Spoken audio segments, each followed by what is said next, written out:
Hey there YouTube, Dr. O here. It's another new day.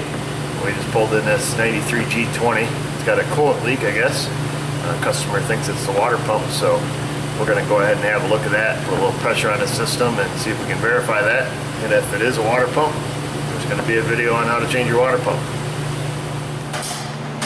Alright, we're going to grab our radiator pressure tester here. Fans are my least favorite thing to work on. If you have all this room.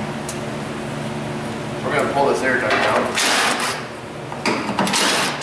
The air clear. Hopefully we can see what he's seeing or what he thinks he's seeing. Or a friend of a friend that told him the water pump was leaking, so let's find out. I see a lot of old dried up antifreeze in there, but we're going to take and throw our pressure tester out here first.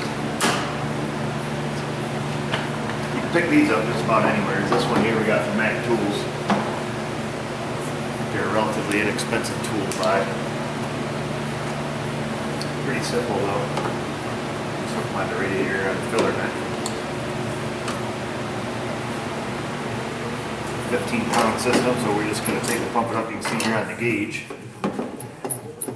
You can use these for testing radiator caps and pressurizing cooling systems, but yeah, we're just going to run it up to 15 pounds here.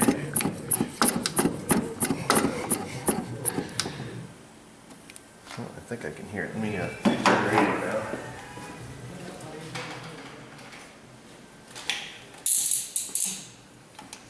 Oh, actually I can see it. Come over here and look at this.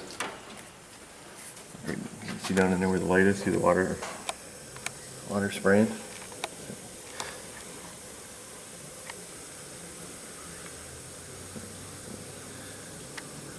There it is. It's starting to puddle up there. It's interesting. Grab a mirror here. Appears that it's almost looks like it's spraying out of the block, but that can't be, so see if we can see it in the mirror. Let's see if you can shine it right on that mirror. So that is actually, the mirror is displaying the back side of the water pump.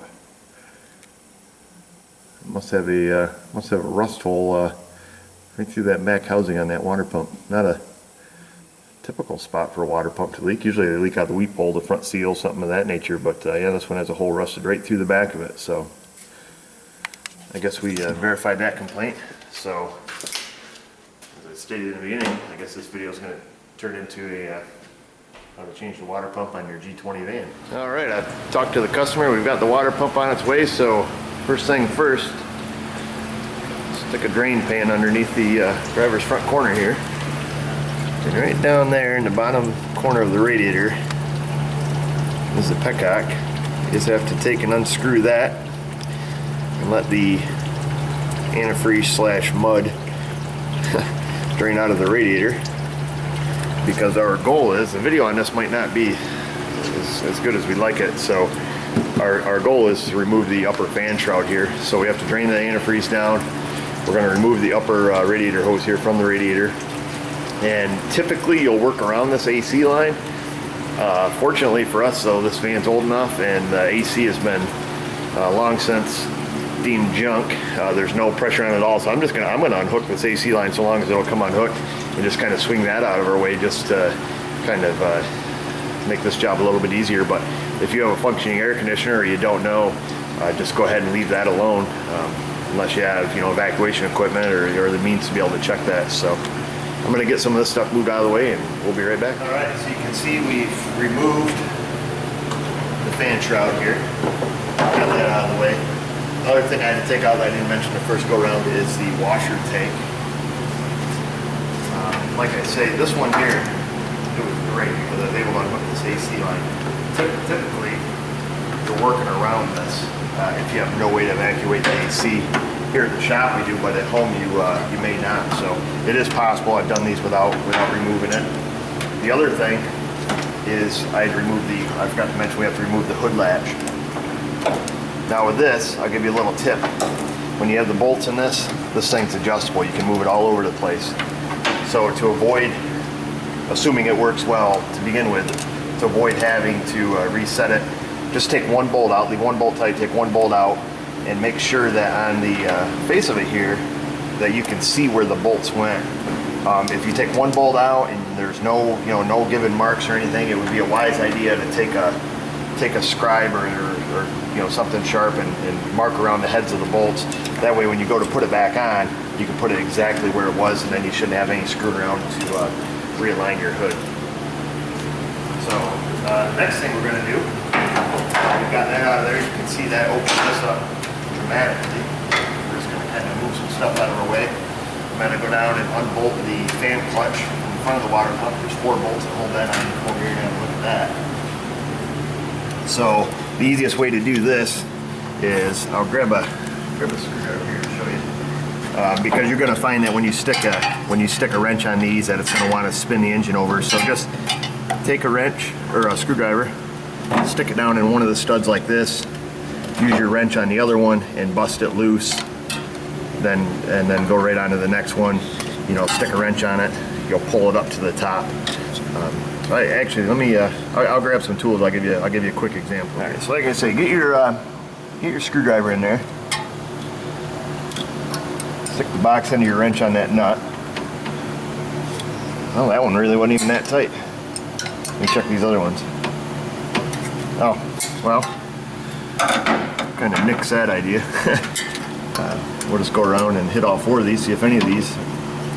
No, all these are quite loose. So, but I think you can see by example of using that screwdriver if these were excessively tight. No, these are all quite loose. And I guess the other tip I could give you is you notice I've left the belt on because that helps give a little bit of resistance, keeps it from turning away from you. Once you go ahead and crack all these loose, it'd be a good idea to go ahead and take the belt off at that point. Just stick a wrench here on your tensioner. I'll go get one of those. Alright, so you don't need any special tools for this. Just go ahead and hook I got a 16mm here, hook it right on the end of your belt tensioner. Just pull up on it and slip the belt off the alternator. Let that back down. One thing you'll find is you'll learn which way to have the wrench facing, because if you have this at too much of a downward angle, it'll come down and pin you against the water pump. So, kind of keep it straight out, and you'll see. It's kind of a something that's learned after working on cars for a while. Another word of caution: if I was going to reuse this belt, which in this case we're not, this belt is pretty well cracked and trashed. Of course, I'm going to have to ask the customer about that. If they want to reuse it, we will. I assume they're going to want a new one, but if you were going to reuse it, mark the direction in which it was on here. I find that if you take them off in one direction, put them on in another, they're pretty prone to squeaking, so just kind of keep that in mind. Alright, now you got your belt off. Finish spinning the bolts off your fan clutch. Go ahead and take that out. You should be able to slip the pulley off the water pump. Came right off. Sometimes you got to give them a little knock with a little black wood or something to bust them loose. That one came right off. Alright, what we're going to do next, I'm going to hose right in my way. We're going to hook the lower radiator hose off the water pump. So that's just a screw clamp on this. And then take the 4 bolts out of the water pump. You got 1 on, or 2 on each side there. Might be a little easier to show you on the new water pump because we've got that actually. So if you look at that, sometimes it's easier to look at the new part when you're changing an old part so you can see what you're doing. So we got this one in, right from China. So here's the back of it. Here's what we were looking at in the mirror. I suspect once we get it off, we're going to find it looked like there was a pinhole, right in one of these areas here on this cover on the back of the pump. So kind of a unique failure. So that's what we're looking at in the van. You can see we got 4 bolt holes, pretty simple. And it looks like we're going to have to transfer our water pump studs. Once we get it out, I'll show you how to do that. So I'm going to go ahead and unhook the lower hose. I'm going to take the 4 bolts, pull the pump up.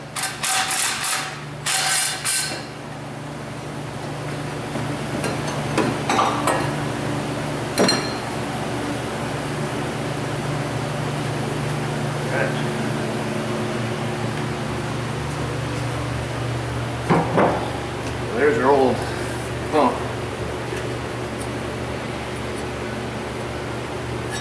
Some pinhole in there somewhere we can't see, but so there it is. Like I say, we're going to take these studs out, assuming they come out. If they don't, you can buy these water pump stud kits when you buy your pump, so keep that in mind if you don't have any means to get these studs out. A couple tricks you can do. I'll show you we can double nut them to take them out, or in my case I'd be using a stud extractor to remove them. But I'll show you both methods. Okay, so to get these studs out, this is probably the method that's most likely to be used at home. The nuts that we're holding the fan clutch on, just take two of them, thread one down, thread the other one on. It's a pretty common method. You can use this to remove a stud out of just about anything. Grab a couple wrenches, tighten them up against themselves, and then grab, well man, these are actually loose. Grab the bottom nut, crack loose, and spin it out. So I'm assuming from everything being loose on this that somebody's probably changed this thing before. Let's see, we'll get on a different one here and see if one of these is tighter. So, and this doesn't do any damage to the stud. This is actually a really great method to extract studs. So put the two nuts on, jam them together. Yeah, these are quite loose. So, but you get the gist of it there. I brought a screwdriver over because if I couldn't hold it by hand, you just stick a screwdriver in there. That gives you something to pry against. So I'll show you what we use in the shop. We have these here. These are actual stud pullers. These are a set of metric stud pullers. You can get them in metric and standard. These go from 6 to 12 millimeter. It's got 3 roller cams on the inside of them. Essentially stick them over the stud, and turn them until they tighten up using a regular common ratchet. And they can just pull the studs right out.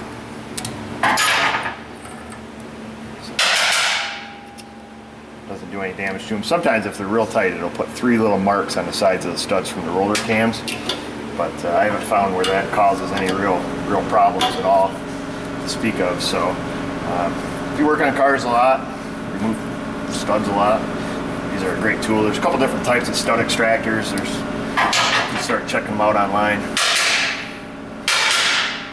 Oh, that one's stuck in there. Well, yeah, there we go. You'll find all different types of stud extractors. Like I say, if you're only working on cars once in a while, this double nut deal here is probably what you'll use the most. And like I say, it works, it's efficient. Just crack them loose and should be able to get them back off there. Might have tightened these up a little too much.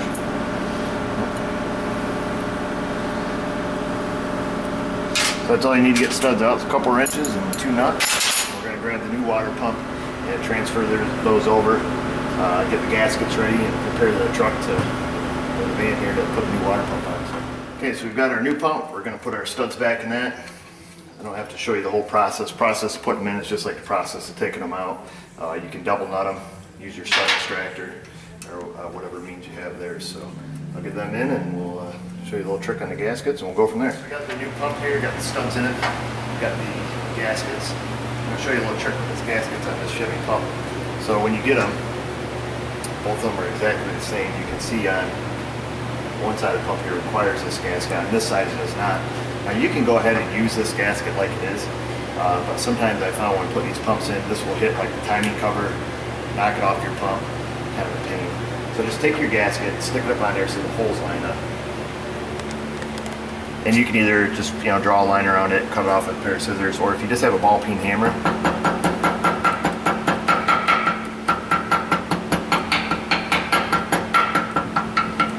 just go around it like that. That'll mark it for you. And now you've got a gasket that'll fit properly. You don't have to worry about it snagging on anything. You don't have to worry about drawing a line, getting in the right spot.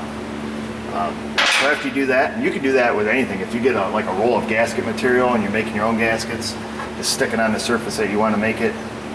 Use your ball peen hammer and just go around and lightly strike the edge of whatever shape you want. And it works pretty good. It's kind of an old school trick. Works pretty good. We're going to use this product here. I've used it in some of my other videos. I've mentioned that it works really well for adhering gaskets to surfaces. Pretty simple. We'll just We just spray down our gaskets.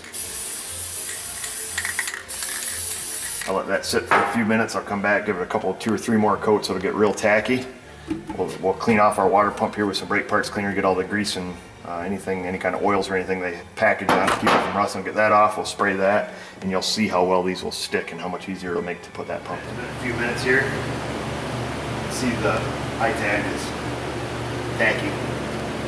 So we're just going to go ahead and stick these on our water pump. This stuff is great. You start using this product, you use it on everything if you tinker on cars a lot. Like I said, I've featured it in a couple other videos, but yeah, you just pretty much just put the gaskets on, and you know, it'll hold them right on there. And if you've done any amount of car work, you know what it's like sometimes to have to fiddle with gaskets, try and hold everything. Another thing on these bolts, you're going to want to take the bolts you took out of the water pump, make sure the threads are clean on them. Use a wire brush, whatever you have there. And you're going to have to use some thread sealant. We use liquid stuff here put out by, I think this is Permatex also. Yeah, it's a thread sealant with Teflon, Permatex. You can get it right down at Napa. Most stuff automotive, you don't use thread tape, you know, like you would in your house. We usually always use a liquid thread sealant. So these bolts do go into water jackets on this car, so you don't want antifreeze or coolant wicking up the threads, and this will prevent that. So you don't need to overdo it, just pretty much like I'm doing here. Just wipe it on the end of the threads here. And, that's all you need there. So I'm going to gather this up. We're going to go over here to the van, make sure the sealing surface on the van is clean and ready. I'll put the pump back in. We have to go through and clean off the surface here on the block. I'm going to use a cookie wheel, or what we refer to as a cookie wheel. Use whatever means you have, you know, a scraper, you know, a Scotch-Brite pad. Basically, if you're using one of these, I mean, super important to keep these flat. These can be super aggressive. You can destroy it with one of these. So I'm just going to go ahead and use this and get the block cleaned off. We'll go from there. Got everything under the hood cleaned up and ready to accept the new water pump. The mating surfaces are cleaned. I sprayed them off with some brake parts cleaner. Wiped them down with a paper towel, get all the antifreeze and junk off there. So to put this in, easiest way to do it, stick 2 bolts in it. I like to use the upper one on both sides. Just keep them hanging in there. Grab yourself a little 3-inch extension, a 9/16 shallow socket. And what we're going to do, this is going to be kind of difficult being it's a van, hardly enough room for one person in a hood, let alone 2 and a camera. We're just going to set this down in there like we took it out, kind of just hold it back off the block, use our little socket extension here to get one bolt started, come over and get the other one started, kind of leave it hanging there, and come over and get the other bolts. And then before we go push it in all the way, we're just going to take a quick look with the mirror, see if we can see in there, make sure our gasket stayed, everything's intact, and then finish tightening it. So, like I say, see them 2 bolts in there? Kind of tip it down. These things are awful to work on, but it could be worse. So get that bolt started there. Kind of switch hands a little bit here.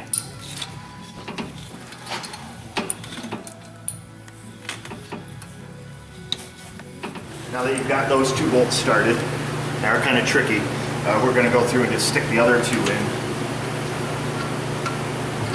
Kind of got to be double jointed to work on these things. Go ahead and get that one started. And same thing on the other side. Sometimes it's easier to stick it right in your extension there. Feel around.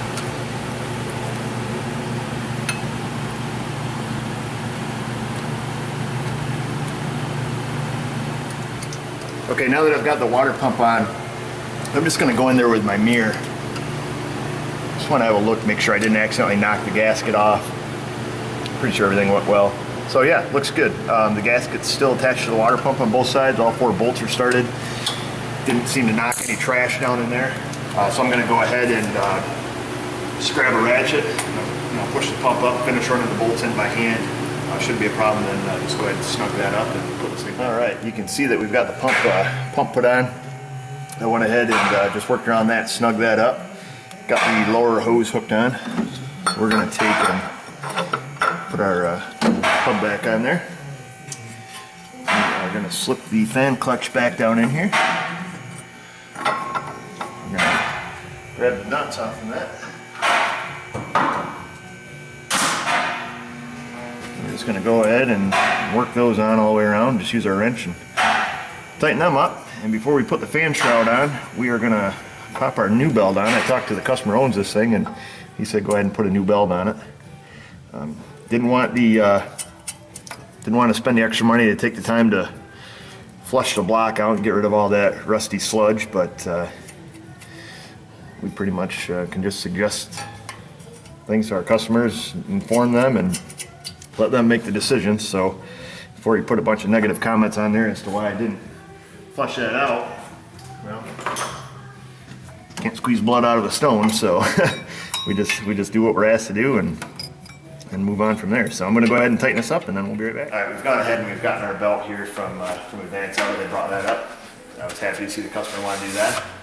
So we use Daco belts. They're pretty cool. They've got little diagrams here on the back that show the most popular applications for this belt. If you don't have that, or you're putting your old belt back on, you should have a sticker on your air intake here on this vehicle, so that can be helpful. If you don't have one of those, probably should mention this in the beginning, draw yourself a little diagram. There's 37,000 different ways these can go on, it seems, and it would be the last way that you try will be the right way. So anyhow, I've mentioned this before in one of my videos. I was putting a belt on, I believe it was on a van too. You can use the belt to, they're kind of a pain when they come packaged like this. Let it help you. And by that I mean use one of the areas that is down like this to go around the crankshaft, put your water pump through here instead of trying to fight it and stuff like that. So figure out how you can use this to aid in the assistance of putting this on. So these aren't too awful bad. I'll go ahead and get this strung around here. Alright, so I've got this belt all threaded around here that you can see. My tip would be on this, after you know you're on all the pulleys, just leave it off the alternator. Leave that as your last thing on. Kind of hold it there with your hand. Use your wrench that you had. Pull your tensioner up and just flick that on last. That always seems to be the easiest. Before you put the fan shroud and stuff on, because once you bury this, everything's hard to see. Just grab your light and go around, look at all your pulleys. You know, feel underneath them. Make sure you've got the belt on and it's not riding up on the edge of one of the grooves, because that would be a real pain for you, you know, once everything's back together. So make sure it's on the crank and all that stuff. If it's up on the edge of one of the pulleys when you go to start the vehicle, it'll fling the belt, you know, out one rib, and it'll end up cutting the belt, and just kind of a disaster. So all right, I'm going to grab the fan shroud and start putting this thing back together.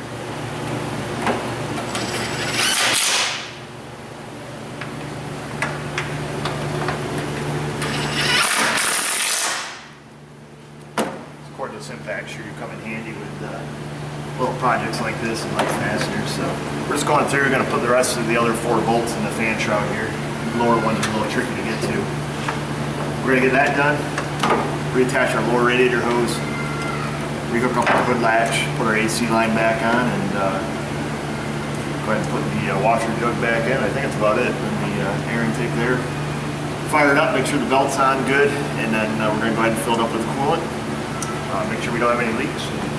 Warm it up. Don't forget to tighten up this petcock down here. I forgot to mention that. That's no fun. Go to start dumping antifreeze in it, and it's coming out as fast as you're putting it in. Alright, so you can see everything's back on. Washer jug slid back in. Upper radiator hose, we just put the AC line back on for whatever reason, even though it doesn't work. Fan shroud's on. All 6 bolts are in that. Before I put any coolant in it, I know a lot of you may disagree with this, I'm just going to fire it up, let it run for a couple seconds, make sure everything's cool in the belt area. No abnormal belt noises or anything funky there. If that's all good, we're going to take and fill it up, bleed it out, and send it on its way.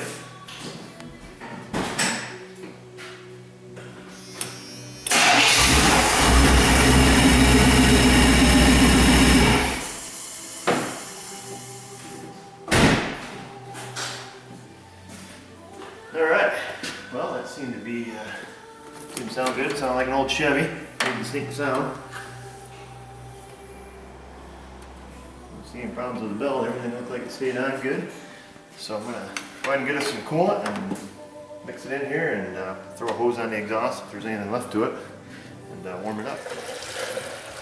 Alright, so we're just fill it up with a 50-50 mix of, or 50-50 mix of coolant here. Kind of just purge out all the air. Going to double check this thing for leaks. There's no exhaust system on this old van, so typically I would throw an exhaust hose on it, warm it up here in the shop. This one I'm going to fill up, make sure it's full, fill up the overflow jug here. I'm going to pull it outside and let it warm up. So I'm not going to bother recording that, but if you made it this far, it's a pretty simple job on these. You know, like I say, despite the fact of the kind of the close quarters working. So this should get you well on your way to replacing your own water pump. Shouldn't be too much of a problem. Just be careful sticking the pump on, not to hit the gaskets. Other than that, it's a pretty straightforward fix. So if you enjoyed the video, subscribe to our channel, and make sure you find us on Facebook and like us there. Any questions, comments, tips, anything you might want to know, just go ahead and put it in the comment box, and we'll get back as soon as we can.